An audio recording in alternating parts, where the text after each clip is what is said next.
இது 5ஆம் அதிகாரத்தினுடைய தொடர்ச்சி. எசேக்கியேல் 6ஆம் அதிகாரத்தை இந்த நாள்ல தியானிக்கிறோம். விக்கிரகத்துக்கு கர்த்தர் ஒரு பெயர் வைக்கிறார். அதற்கு பெயர் அருவருப்பு. சொல்லுங்க, அதுக்கு பேர் என்ன? அதுக்கு பேர் என்ன? அருவருப்பு. ஆண்டவர் விக்கிரக ஆராதனை இவ்வளவு வெறுக்க காரணம் என்ன? மனிதன் படைத்த ஆண்டவரை விட்டுவிட்டு, தன்னை உண்டாக்கினவரை விட்டுவிட்டு, தாம் படைத்த படைப்பை வணங்க செல்லும் பொழுது அது ஆண்டவருக்கு மிகுந்த துக்கத்தை ஏற்படுத்துகிறது. தம்முடைய பிள்ளைகள் தம்மை விட்டு வேற பாதையிலே சென்றால் அந்த தகப்பனுக்கு ஏற்படுகிற வேதனையை போல பிதாவுக்கு வேதனை ஏற்படுகிறது. அதிலும் புறஜாதியார்கள் அப்படி செய்தால் பரவாயில்லை. அவரால் தெரிந்து கொள்ளப்பட்ட இஸ்ரவேல் ஜனங்கள் அவரை வெறுத்து விக்கிரகத்தின் பின்னாலே செல்லும் பொழுது அவருக்கு கடும் கோபம் ஏற்படுகிறது. வேதத்துல நான் ஆராய்ஞ்சு படிச்சுட்டேன். வேற எந்த பாவத்துக்கும் ஆண்டவர் இப்படிப்பட்ட ஒரு தண்டனை கொடுப்பதில்லை. இதை விட கொடுமையை, விக்கிரக ஆராதனையை விட கொடுமையான பாவங்கள் இருக்கிறது. கொலை பாதகங்கள் இருக்கிறது, மர்டர்ஸ். ஆனா விக்கிரக ஆராதனைக்கு செல்கிறவர்களை தண்டிக்கிற மாதிரி வேற எந்த பாவத்தை துணிச்சலால் செய்தவர்களை ஆண்டவர் தண்டிக்கிறது இல்லை.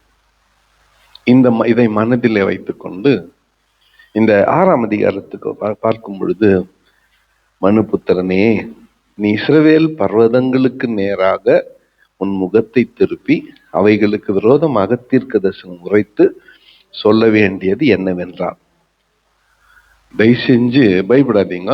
இந்த 6ஆம் அதிகாரம் நம்மளுக்கு இல்ல. யாருக்கு விரோதமா? இஸ்ரவேலின் பர்வதங்களுக்கு விரோதமா. பர்வதம்னா மலை. மலையை பார்த்தோம்னா மலை மேல என்ன கட்டிடுறாங்க? சொல்லுங்க. மலை மேல என்ன கட்டிடுறாங்க? கோயில் கட்டிடுறாங்க. பசுமையான ஒரு ஆத்தோரத்துல ஒரு பசுமையான ஒரு மரங்களை என்ன கட்டிடுறாங்க? கோயில் கட்டிடுறாங்க. அதுதான் இந்த 6ஆம் அதிகாரத்துல நம்ம வாசிக்கிறோம். இப்போ ரொம்ப துல்லியமா ஆண்டவர் இஸ்ரவேலினுடைய பர்வதங்களுக்கு நேராக உன் முகத்தை திருப்பி அவைகளுக்கு விரோதமாக தீர்க்கதரிசனம் உரைத்து சொல்ல வேண்டியது என்னவென்றால், இஸ்ரவேலின் பர்வதங்களே, கர்த்தராகிய ஆண்டவரின் வார்த்தையை கேளுங்கள். கர்த்தராகிய ஆண்டவர் பர்வதங்களையும் குன்றுகளையும் ஓடைகளையும் பள்ளத்தாக்குகளையும் நோக்கி, ஏன்னா இங்கெல்லாம் என்ன வைக்கிறாங்க? சிலை. இதோ உங்கள் மேல் நானே பட்டயத்தை வரப்பண்ணி உங்கள் மேடைகளை அழித்து போடுவேன்.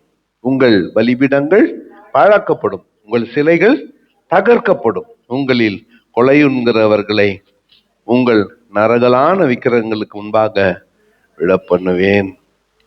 எங்கெல்லாம் கோயில் கட்டுறாங்கன்னு பைபிளே சொல்லுது. எங்கெல்லாம் செல வைக்கிறாங்கன்னு பைபிளே சொல்லுது. எங்கெல்லாம் வைக்கிறாங்க?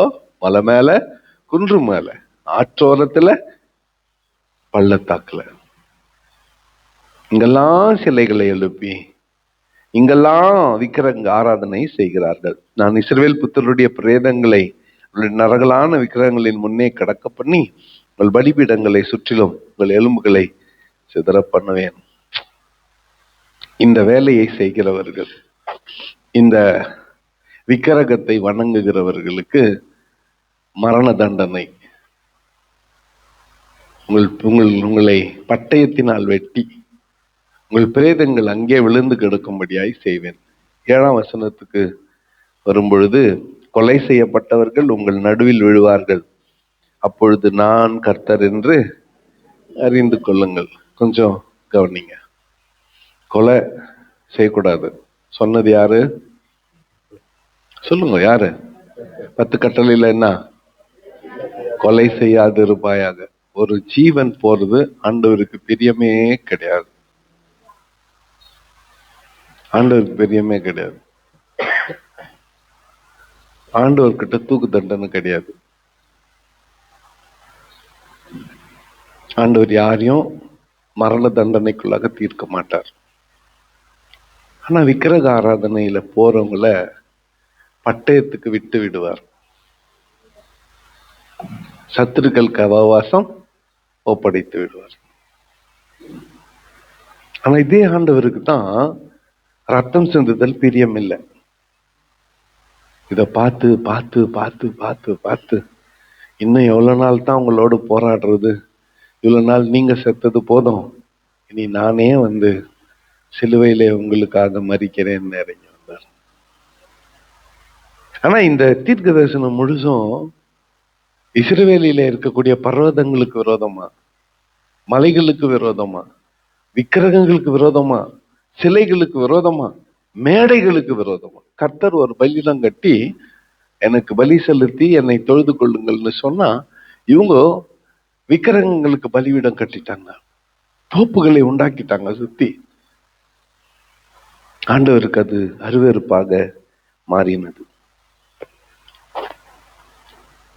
9ஆம் வசனம், என்னை விட்டு சோரம் போகிற இருதயத்தை குறித்தும் தங்கள் நரகரான விக்கிரகங்கள் பின்னே சோரம் போகிற தங்கள் கண்களை குறித்தும் மனமடிவானேன் என்று உங்களில் தப்பி போன அவர்கள் தாங்கள் சிறைப்பட்டிருக்கும் புறஜாதிகளுக்குள்ளே என்னை நினைத்து தங்களுடைய சகல அருவருப்புகளினாலும் தாங்கள் செய்த பொல்லாப்புகளின் நிமித்தம் தங்களையே வெறுத்து இந்த தீங்குகளையெல்லாம் தங்களுக்கு நேரிட பண்ணுவேன் என்று கர்த்தராகிய நான் விருதாவாய் சொன்னதில்லை என்று அறிந்து கொள்வார்கள். 9ஆம் 10ஆம் வசனம் தான் நமக்கு நம்பிக்கை. ஏதாவது ஒண்ணு ஆண்டவரே இன்னைக்கு நல்லதான் நான் சொல்லணும், காலையில ஜெபத்துக்கு வந்துட்டாங்க எல்லாம் செத்துருவீங்க அப்படின்னு சொன்னா எப்படி ரொம்ப வருத்தமா இருக்குமே. எதனா ஒண்ணு நல்லதா சொல்லுங்க ஆண்டவரே.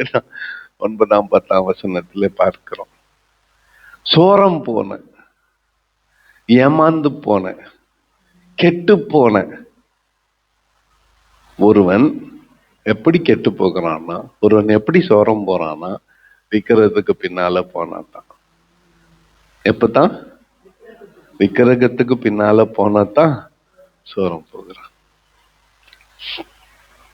செத்தவனுக்கு தெரியாது, சிதறுண்டு போனவனுக்கு நானே கர்த்தர் என்று தெரியும் ஆண்டவர் சொல்றார் 9ஆம் 10ஆம் வசனங்களிலே. இந்த தீங்குகளை எல்லாம் தங்களுக்கு நேரிட பண்ணுவேன் என்று கர்த்தராகிய நான் வெறுதாவாய் சொன்னதில்லை என்று அறிந்து கொள்வார்கள்.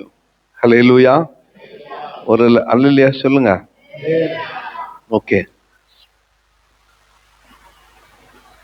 கண்ணு விக்கிரக ஆராதனைக்கு இவர்களை வழி நடத்துகிறது. இந்த எண்ணம் எப்படி வருது தெரியுமா இவங்களுக்கு? புறஜாதியார் தங்கள் திக்கரங்களுக்கு படையல் போட்டு ஆட்டை வெட்டி கோழியை வெட்டி ரத்தத்தை அந்த விக்கிரகத்துக்கு முன்னால ஊத்திட்டு அதையே போயிட்டு குல தெய்வத்துக்கு பொங்கல் வைக்கிறேன்னுட்டு நல்லா பெண்கள் எல்லாம் அந்த சாப்பாடை சமைச்சுங்கிறப்போ ஆண்கள் எல்லாம் 10 பேர் அங்க மரத்துக்குமா போயிட்டு ரவுண்டா உக்காந்துக்கின்னு பாட்டில திறந்து ஊத்தி ஃபுல்லா குடிச்சிட்டு கண்ணு மண்ணு தெரியாது அப்படியே ஆடின்னு இலையில ஒரு கை மண்ணுல ஒரு கை வச்சு அப்படியே இப்படி அப்படியே அப்படியே அப்படியே எடுத்து சாப்பிட்டாங்க. அப்படியே ஃபுல் டைட் ஆக்குறவங்க எப்படி சாப்பிட்றாங்கன்னு பாருங்க. அப்படியே சாப்பிட்டு நடக்க முடியாத நடந்து அங்கேயே அந்த மரத்துக்கிட்டே ஒரு 2 ஹவர் அப்படியே தூங்கி எழுந்துட்டு அப்படியே ஒரு 5 மணிக்கு கண்ணு தெளிவானவன், ஆஹா என்ன பண்ண இவன் பாக்குறான்.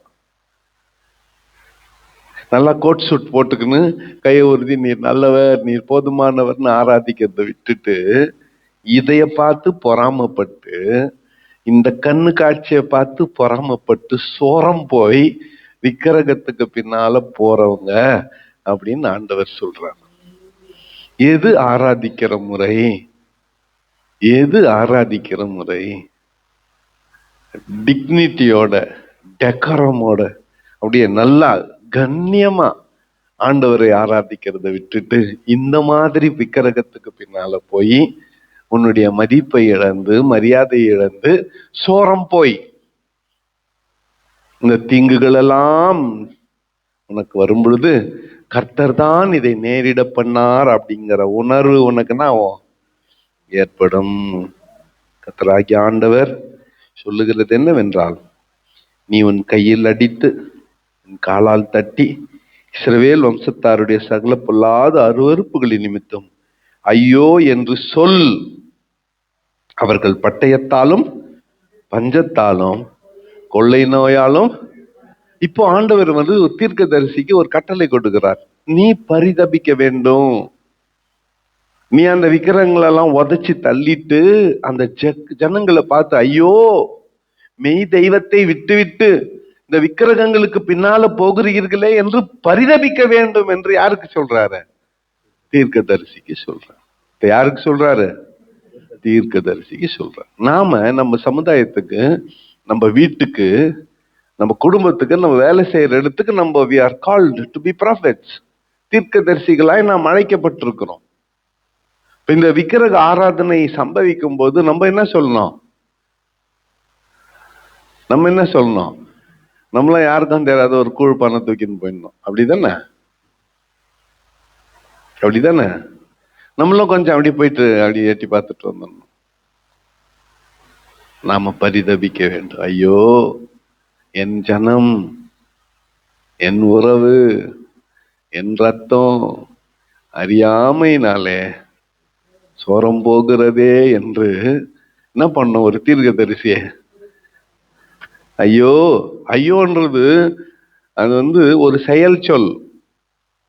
அது எப்படிப்பட்டது? அது ஆக்ஷன் வேர்டு. அது சும்மா ஐயோ அல்ல. இதை ஆண்டவர் தீர்க்கதரிசனிடத்தில் எதிர்பார்க்கிறார். நம்ம கிட்ட அதைத்தான் எதிர்பார்க்கிறார். நாம பரிதபிக்க வேண்டும். விக்கிரக ஆராதனைக்காக, அதன் பின்னாலே சோரம் போகிற மக்களுக்காக நாம் பரிதபிக்க வேண்டும். அதற்குத்தான் நம்மை கர்த்தர் தீர்க்கதரிசிகளாய் அழைத்திருக்கிறார். ஐயோ என்று வேதனைப்பட்டு அந்த விக்கிரகத்தின் பின்னாலே போய்கொண்டிருக்கிறவர்களை நல்வழிப்படுத்துவது. நம் மீது விழுந்த ஃபர்ஸ்ட் நம்ம அதை செய்யக்கூடாது.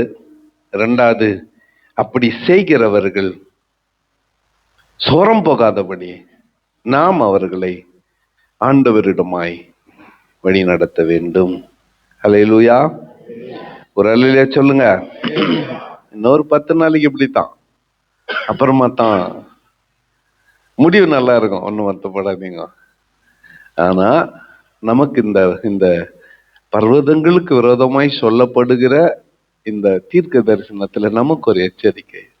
என்ன அந்த எச்சரிக்கைனா, நம்ம நினைச்சு கூட பார்க்க கூடாது. எதை? விக்கிரகம். அது வெறும் கல்லு, மண்ணு, மரம். அது ஒன்றும் பண்ணாது. எனக்கு மந்திரம் பண்ணிட்டாங்க, எனக்கு என்னது இன்னொன்னு செய்வினை செஞ்சுட்டாங்க, எனக்கு நீயே தான் உனக்கு மந்திரம் பண்ணிக்கிற, நீயே தான் உனக்கு எல்லாம் பண்ணிக்கிற. ஆண்டவருடைய பிள்ளைகளுக்கு விரோதமா பில்லி சூன்யம் இல்லை, மந்திரவாதம் இல்லை, குட்டி சாத்தான் வர்றதில்லை, எதுவும் வர்றதில்லை. ஆனா ஒரே வார்த்தை நம்மை கல்லங்கடிக்க பண்ணிடுறது. ஒரே ஒரு வார்த்தை ராத்திரி எல்லாம் தூக்கம் வராம பண்ணிடுது. ஆமா, ஒரே வார்த்தை, ஒரே வார்த்தை. உனக்கு இது இது நல்லா பண்ண முடியாது, இந்த நோய் டெஸ்ட் எடுத்து பார்க்கலாம் அப்படின்னு. நல்லா பண்ண முடியாது, இதுக்கு வழி இல்லைன்னு சொல்லிவிட்டு டெஸ்ட் எடுத்து பார்க்கலான்றான் பாரு. அன்னைக்கு ராத்திரி தூக்கம் வருது. ஐயோ, என் கதை முடிஞ்சிச்சு. இதோட வார்த்தை, ஒரே வார்த்தை ஒரு மனிதனை நம்பிக்கை இழக்க செய்யும். நான் இங்க கர்த்தர் சொல்றார், தீர்க்கதரிசி ஆகி நீ ஐயோ என் ஜனம் சோரம் போகிறதே என்று திறப்பில் நின்று உன் ஜனத்துக்காக என்ன பண்ண? பரிதபிக்க வேண்டும். நான் இந்த விக்கிரகத்தை ஒழித்து, இந்த நரலான விக்கிரகங்களை அழித்து, நானே தேவன் என்று என்னுடைய ராஜ்யத்தை ஸ்தாபிப்பேன்னு கர்த்தர் இந்த தீர்க்க தரிசனத்தின் முடிவுல சொல்றார். என்றுன்னா அவர் தம்முடைய ராஜ்யத்தை என்ன பண்ண போறாரு? ஸ்தாபிக்க போகிறார். உண்மையான தெய்வம் யார் என்று இதே இஸ்ரவேலர்கள் மாத்திரமல்ல புறஜாதியாரும் அறிந்து கொள்வார்கள். ஹல்லேலூயா. ஒரு அல்லேலூயா சொல்லுங்க. நம்முடைய பங்கு, நாம் நம்முடைய குடும்பத்துக்கு, நம்முடைய பிள்ளைகளுக்கு, நம்முடைய சமுதாயத்திற்கு தீர்க்கதரிசிகள் அழைக்கப்பட்டிருக்கிறோம். ஐயோ என்று இந்த தீர்க்கதரிசத்தின் அருவருப்பான விக்கிரகங்களுக்கு பரிதவிக்கிறவர்களாய் கர்த்தர் நம்மை மாற்றுவாராக. ஏதோ ஒரு எல்லையில, நம்ம எல்லையில, நம்ம வீட்டுல எங்கோ விக்கிரகம் ஒட்டி நின்றா கூட, நேரடியா சிலை இல்ல, அது இருந்தா கூட அத்தை கூட விலக்கி வச்சு மெய் தெய்வமாய் முழு இருதயத்தோடு ஆராதிக்கும் பொழுது கர்த்தர் நம்மை பார்த்து கொள்வார். கர்த்தர் தாமே இந்த வார்த்தைகளை நமக்கு ஆசீர்வதித்து தருவாராக. கண்களை மூடி நாம் ஜெபம் செய்வோம். ஆவிலே ஒருவர் சுருக்கமாக